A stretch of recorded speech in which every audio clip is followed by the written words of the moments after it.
Welcome to the Global Intelligence Weekly Wrap-Up, the podcast where open source reporting meets informed, expert analysis. This week, Neil Bisson, a retired Canadian Security Intelligence Service intelligence officer and director of the Global Intelligence Knowledge Network, breaks down a series of cases showing how foreign intelligence services are sharpening their operations across Europe and North America. In the United Kingdom, one of the country's most significant China-related espionage prosecutions has collapsed, raising tough questions about how governments define and communicate hostile state threats. In Ukraine, authorities have arrested a former British military instructor on suspicion of spying for Russia. This is another reminder that hybrid warfare thrives on insider access and contested loyalties. In France, a dual French-Russian national and two alleged accomplices are accused of running a Kremlin-aligned influence network under humanitarian cover, reinforcing how civil society fronts are exploited for foreign operations. Across Europe, Russian hybrid attacks are intensifying, targeting infrastructure, political stability, and strategic systems. And back home, Canada's intelligence watchdog warns that federal budget cuts will weaken oversight at the very moment national security powers are expanding. While a major terrorism conviction in Alberta highlights the long-term risks posed by Canadians who traveled abroad to fight with ISIS. Together, these stories illustrate a clear trend. The threat landscape is evolving quickly, and Western democracies must adapt just as fast. What are you waiting for? Let's get started. Hello, and welcome back to the Global Intelligence Weekly Wrap-Up. I'm your host, Neil Bisson, a retired intelligence officer with the Canadian Security Intelligence Service and the director of the Global Intelligence Knowledge Network. Every week, I take the latest stories from around the world on espionage, sabotage, foreign interference, and terrorism and look at them through the lens of a former intelligence professional, providing you with the analysis and insight on why these stories have an effect on your country, your career, and your safety. It's been another busy week, from convicted ISIS terrorists in Canada to Russian spies in Ukraine and France. There's a lot to cover, so let's get into it. For our first segment this week, we examine the collapse of a high-profile espionage prosecution in the United Kingdom, where two men accused of spying for China saw their case unexpectedly dropped just weeks before trial. This development has triggered a political storm, exposed weaknesses in the UK's national security framework, and raised significant questions about how governments define and prosecute threats from hostile states. The case involved Christopher Cash, 29, a former parliamentarian, researcher, and Christopher Berry, 32, an academic, who were charged under the Official Secrets Act for allegedly gathering and providing sensitive information to individuals linked to Chinese intelligence. Both men have denied the allegations from the outset. The prosecution collapsed when authorities could not secure evidence established that the UK government had formally designated China as a national security threat during the period of the alleged offences. New legal precedent required prosecutors to demonstrate such a designation, and despite months of requests, officials could not produce material meeting the required threshold. This raises an important intelligence concern. If prosecutions depend not on actual hostile activity, but on official government language, then definitional ambiguity risks undermining national security cases. The fallout quickly turned political. Government officials insisted that they not interfere in the prosecution, while opposition figures accused the government of withdrawing key evidence. Disagreement emerged over whether earlier government statements about China constituted a formal designation of threat status. A parliamentary committee later concluded that there was no deliberate sabotage but identified systemic failures between the government and the Crown Prosecution Service, citing poor communication and inconsistent expectations. The report warned that similar collapses could occur unless processes for handling sensitive material improve. The case comes at a time of heightened concern about Chinese espionage efforts in the UK, including attempts to cultivate political influence and recruit insiders. Several former senior security officials expressed concern that the case collapsed not due to lack of threat, but due to procedural ambiguity. They noted that intelligence assessment have long identified China as one of the UK's most significant espionage challenges. Legal experts questioned whether a strict interpretation of the precedent was necessary, suggesting that prosecutors may have been overly cautious. From a professional intelligence perspective, this case reveals a critical vulnerability. When legal outcomes depend on political phrasing rather than operational reality, prosecutors will struggle to keep pace with evolving threats. The collapse of the China spy case exposes gaps in how the UK handles sensitive national security prosecutions. Without clear definitions, stronger coordination, and consistent messaging, the country risks further failures in cases involving hostile state actors. As espionage and foreign interference intensify, legal frameworks must adapt to support, not hinder, national security operations. For our next story, we head to Ukraine, where we examine the arrest of a former British military instructor in Ukraine who is accused of espionage on behalf of Russia. Ukrainian authorities alleged he provided sensitive information about military positions and personnel, highlighting significant concerns about insider threats in conflict zones. The suspect, Ross David Cutmore, a 40-year-old former British soldier, traveled to Ukraine as an instructor supporting Ukrainian training efforts. Ukrainian officials claim that he was recruited by Russian intelligence and compensated for providing sensitive information, including locations of Ukrainian units, photographs of facilities, and identities of personnel. Authorities further alleged that he attempted to access weapons caches and was instructed to construct an explosive device. If confirmed, these activities indicate potential planning for sabotage or targeted attacks. The case underscores how hostile intelligence services exploit individuals with military experience, especially those operating outside formal oversight structures. Ukraine has relied heavily on foreign instructors, volunteers, and contractors since the beginning of the war. While their support is valuable, intelligence services across Europe have warned that Russia actively targets these individuals for recruitment. Conflict zones create fertile environments for espionage. Overstretched oversight, porous volunteer pipelines, and the presence of individuals with operational experience, but varying levels of vetting. This case demonstrates the strategic advantage Russia gains by exploiting these vulnerabilities. Security experts note that this case fits a growing pattern of Russian intelligence exploiting Western volunteers and contractors operating in Ukraine. Counterintelligence professionals have long warned that recruitment opportunities expand dramatically in conflict zones, where financial pressures, ideology, and personal grievances can be leveraged by hostile actors. Professionally, this incident highlights the urgent need for coordinated vetting, ongoing monitoring, and intergovernmental intelligence sharing regarding foreign nationals working in high-risk environments. The arrest of a British military instructor in Ukraine for alleged cooperation with Russian intelligence illustrates the increasingly complex nature of insider threats in modern conflict zones. As Russia continues to adapt its hybrid warfare strategy, Western nations must strengthen oversight and counterintelligence measures to mitigate these risks. We head to France now, where we examine the arrest of a French-Russian national who stands accused of espionage in collusion with Kremlin-Linked networks. Anna Novichok is a 40-year-old dual French-Russian national who has emerged as the central figure in this unfolding espionage investigation. Novichok is the founder of an organization called SOS Donbass, which publicly claims to provide humanitarian aid to civilians in Russian-occupied eastern Ukraine. Behind the facade, however, French authorities allege she was leveraging the group as a cover platform to build networks, travel freely, and establish contact with individuals linked to Kremlin-aligned proxy organizations. The case sheds light on how hostile states blend civil society activities, humanitarian fronts, and social media networks to conduct covert influence operations. The suspect is accused of using a humanitarian organization as a cover to approach French corporate executives and obtain sensitive economic information. Investigators found extensive connections between her and multiple Russian proxy organizations, including nationalist groups and individuals linked to pro-Moscow movements.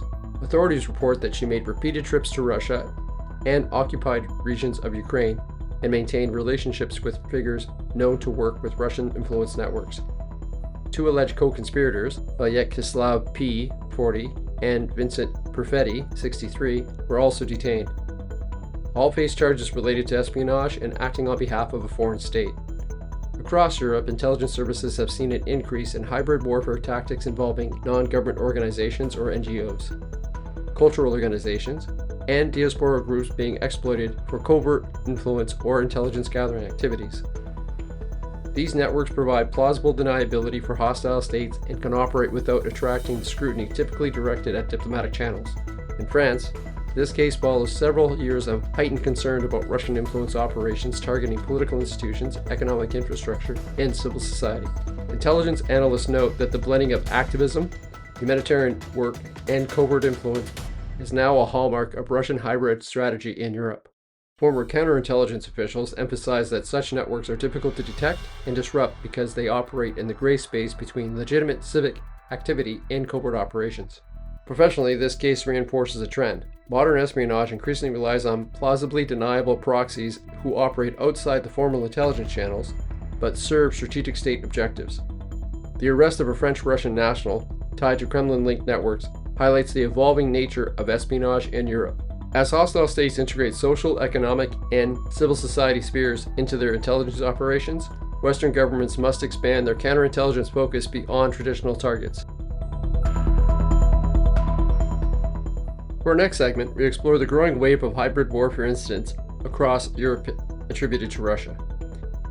From sabotage and cyber attacks to influence operations, the scale and frequency of these activities suggest a significant escalation in Russia's shadow war strategy. European governments report that Russia has intensified a campaign of targeting critical infrastructure, communication networks, and transportation systems. These operations are designed to stabilize societies, weaken political cohesion, and undermine support for Ukraine. Simultaneously, disinformation and influence operations have expanded across social media platforms, diaspora communities, and proxy organizations. These activities aim to polarize public opinion, intimidate activists, and shape political outcomes.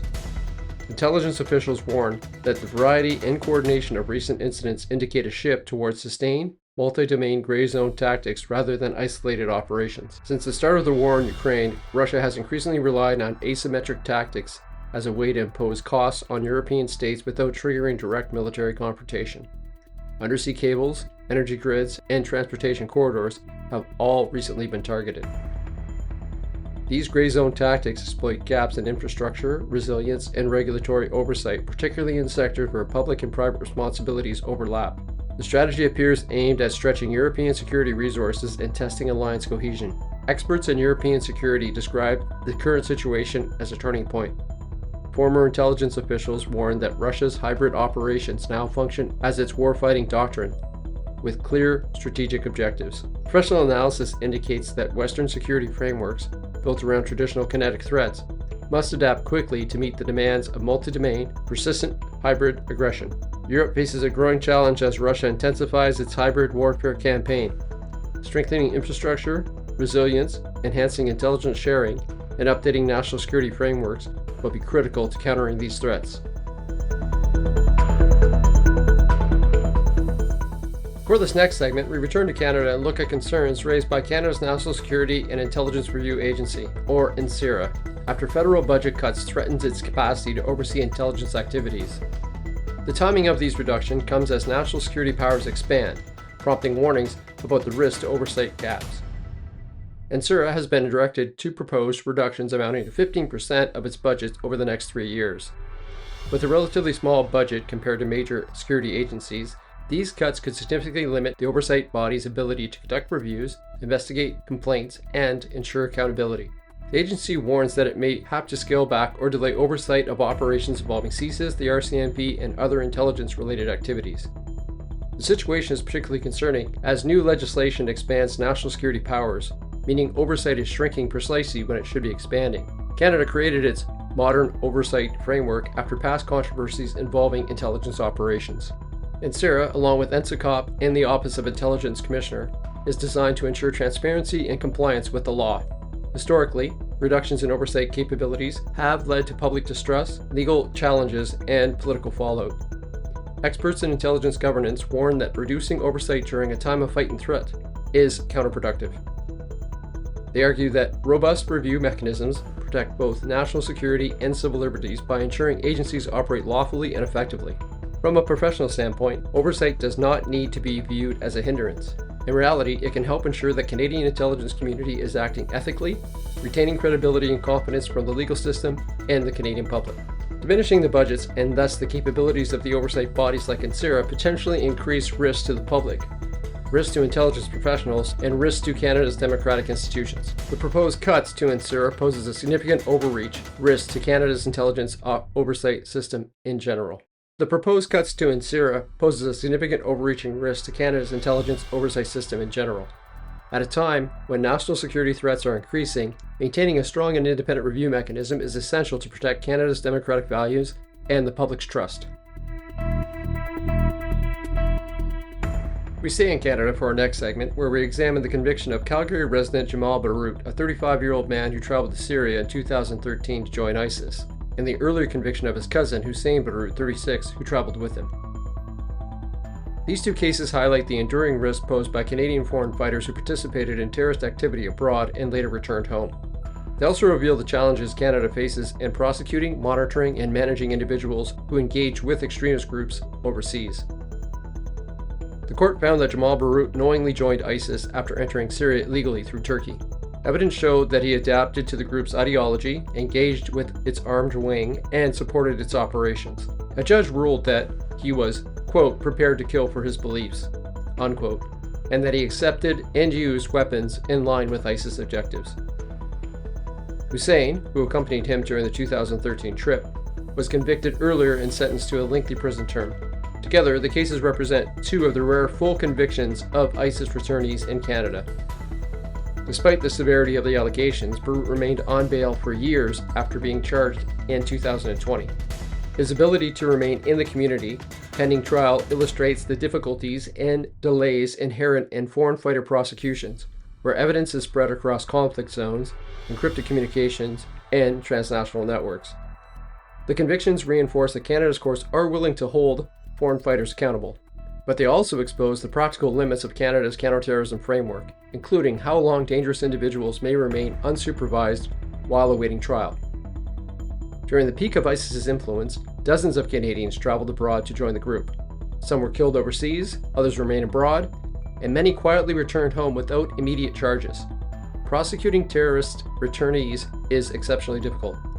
Investigators must collect credible battlefield evidence from war zones, establish intent, membership, and participation, and corroborate travel and communications data from unstable regions. These challenges often cause year-long delays, as seen in Borhot's timeline stretching from 2013 travel to the 2025 conviction. Foreign fighter returnees are not just a historical issue. Their presence in Canada continues to create risks, including 1. The potential retention of extremist ideology, 2. Combat experience that can translate into terrorist acts of violence, 3. Connections to international extremist networks, 4. The ability to radicalize others within Canada, and 5. Challenges for intelligence agencies tasked with ongoing monitoring. The Borhot cousins are emblematic of this broader problem. Counterterrorism experts note that cases like this underscore the lasting security implications of foreign fighter travel. Even in years past, individuals who join terrorist groups abroad may still pose significant threats, ideological, operational, terrorist financing, or recruitment related. From a professional intelligence perspective, the case reveals several systemic issues. 1. Resource limitations. Foreign fighters' investigations require intensive long-term intelligence collections. 2. Legal constraints. Gathering admissible evidence from war zones is difficult. And finally, monitoring gaps. Prolonged bail conditions allow unmonitored or lightly monitored individuals to remain in the community. These weaknesses create vulnerabilities that hostile actors can exploit and leave communities exposed to potential harm. The convictions of Jamal Borhot and his cousin Hussein are significant developments in Canada's long-running effort to address foreign fighter threats.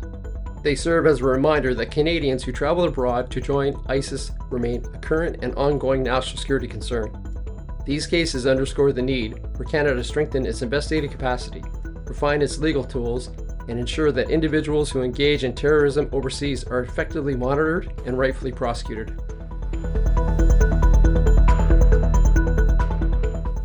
For our last segment this week, we head to the UK and examine the conclusion of a long-running public inquiry into a 2018 nerve agent attack. The investigation determined that the poisoning of a former Russian spy and the subsequent death of an innocent British woman were authorized at the highest levels in Moscow, a finding that dramatically underscores the reach and brazenness of state-sponsored chemical warfare. The agent targeted former Russian double agent Sergei Skripal and his daughter in Salisbury, England. The nerve agent, Novichok, was delivered using a disguised container, a counterfeit perfume bottle. Although the Skripals survived the assassination attempt, months later, the British woman, Dawn Sturgis, died after unwittingly contacting the discarded poison container.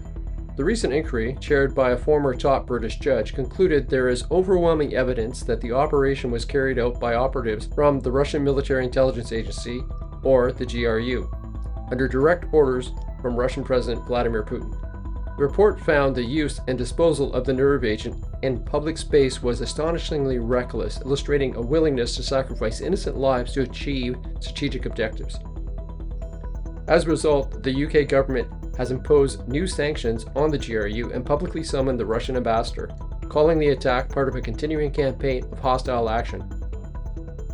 The 2018 poisoning in Salisbury shocked the world and triggered a global diplomatic crisis, within multiple countries expelling Russian diplomats. At the time, the focus was on the immediate victims, the Skripals, and on holding Russia accountable for a blatant state-sponsored assassination attempt on foreign soil. But this new inquiry brings renewed attention to the long-term consequences and collateral victims. It exposes the broader danger posed by chemical weapon deployments masquerading as assassination attempts, operations that can kill innocent bystanders long after the initial target is missed. The findings come at a time of escalating geopolitical tension between Russia and Western states, and at a moment when chemical weapon diplomacy, sanctions, and counterintelligence frameworks are under intense pressure. Government and judicial forces leading the inquiry describe the attack as an intentional act of state-sponsored terrorism that disregarded public safety. The failure to safely dispose of the nerve agent and the choice to use the widely available container demonstrated a calculated willingness to accept civilian casualties. Security experts note that this case exemplifies a new model of hybrid aggression, a mix of covert operations, chemical weapons, and deniable murder plots, designed to send a message not only to the target, but to the entire society.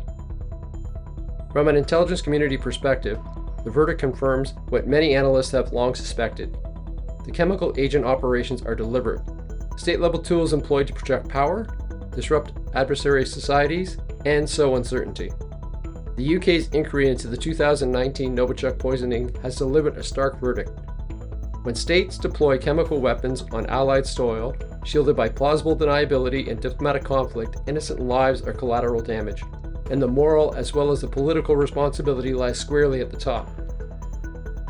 This case is now part of the historical record of Russian covert aggression and serves as a warning to all Western nations. Chemical weapons use remains a live threat, and deterrence requires clarity, resolve, and coordinated action. Well, that's going to do it for this week.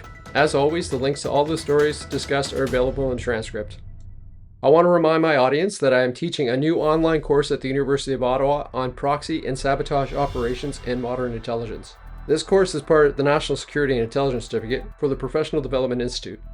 I'll leave a link in the transcript and show notes for anyone interested. Hope to see you on this fascinating course. Until next week, stay curious, stay informed, and stay safe. That wraps up this week's Global Intelligence Weekly Wrap-Up. Thank you for listening. Every story we covered today, from collapsed espionage prosecutions in the UK to hybrid attacks across Europe, to terrorism convictions and oversight concerns here at home, reveals how quickly the threat environment is shifting and how essential it is to stay informed. Producing this podcast requires extensive research, daily monitoring of open source reporting, and careful analysis to bring you clear, accurate, and timely intelligence each week. If you find value in this work, please consider supporting the show through Buzzsprout. Your one-time or ongoing donation directly sustains the Global Intelligence Weekly Wrap-Up and helps ensure we can continue providing independent, high-quality intelligence insight without interruption. Don't forget to subscribe, share the podcast with others, and leave a review. It helps more listeners discover the show. And as Neil always says, stay curious, stay informed, and stay safe.